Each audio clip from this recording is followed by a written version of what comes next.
The KTM Duke 390 has been with us since 2013. It's redefined what performance biking is all about. Its single-cylinder 373cc engine produces 43 HP of power and 35 Nm of torque. It's capable of doing a 0 to 100 in less than 6 seconds. Today we are joined by Ajith, who is part of multiple biking groups and has clocked over 23,000 kilometers on his Duke 390 in less than a year. He has taken his 390 all across India, which includes destinations like Kanyakumari, Goa and Gokarna. Hi Ajith, it's a pleasure to have you here with us today. It's nice to be here. With all these years of owning this beast, could you please share your ownership experience briefly with our viewers? Yeah, sure. I've had this bike for a good 1 year and 2 months and clocked about 23,000 kilometers, which includes both city and touring. So you can call it like 60% touring and the rest 40% for city commuting. It's been a wonderful experience riding this bike.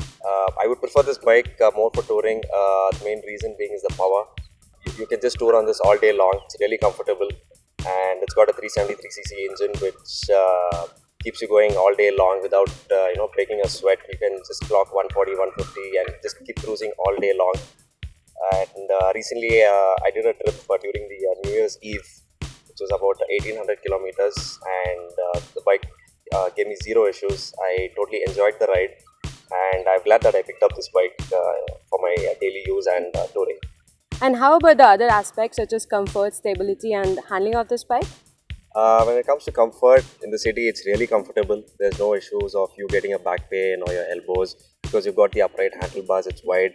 It's very easy to filter traffic, and people may call you rash in traffic, but that's how this bike is to be ridden actually.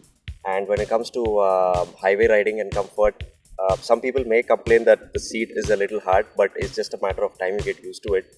I did try a couple of gel seats, but I wasn't feeling too comfortable riding with an aftermarket seat. So I just stick to the stock seat and it's absolutely fine. You have a riding pad, it makes things better actually. And the handling part, what can I say? This is like a hot knife through butter. It's just brilliant through corners, and it weighs about 145 kgs with a full tank of fuel. So you make a mistake in a corner, you can correct yourself and get the bike back in shape and can continue your ride. So you clearly seem to be having a lot of fun with this bike. Yeah. But how about the maintenance? Is it easy on the pocket?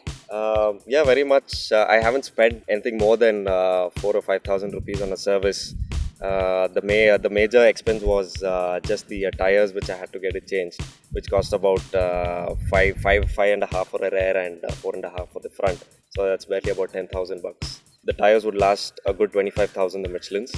And coming to the service part, you can get it serviced at the KTM service centers. They're pretty good and they do a decent job. They might not be as per your expectations, but it's fine, you can live with it.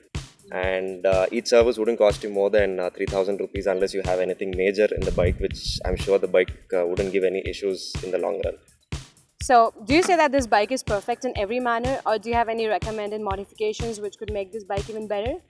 Not really. If you're talking about modifying the bike to tune it up for the performance bit, you don't need to do anything really, and I don't think anybody would do that because you have a handful of power to take you anywhere. People looking at long touring distances and the wind blast, yes, that can be a concern which can lead to a lot of body pain. And so for that you can get a windscreen, aftermarket windscreen. You have a lot of options out there, so you can try them out. And they're pretty cheap. You're the kind of person who's using the bike for long touring. The only modifications I would recommend is maybe a seat and a pannier to hold your luggage. And also a pillion can also sit with the luggage pannier so that the pillion can get a good backrest as well. Maybe a charger for the phone, for your mobile, your other electronic accessories, which KTM themselves have given an accessory plug. And apart from that, you can also get auxiliary lights for a better throw, and there you have it. It's a perfect touring machine. Thank you so much, Ajith, for being here. I'm sure that you have helped a lot of prospective buyers on Quikr. Yeah, I'm glad and I'm happy that I've got a chance to share my experience of using this bike. And I'm sure people buying this bike, let it be second hand or first hand, will have a lot of fun riding this bike. Thank you. So guys, it goes fast, handles well and is easy to maintain. What else can you ask for? That's the Duke 390 for you all. If you have any further questions or queries, please do drop them in the comments below. Thanks for watching. See you in the next video.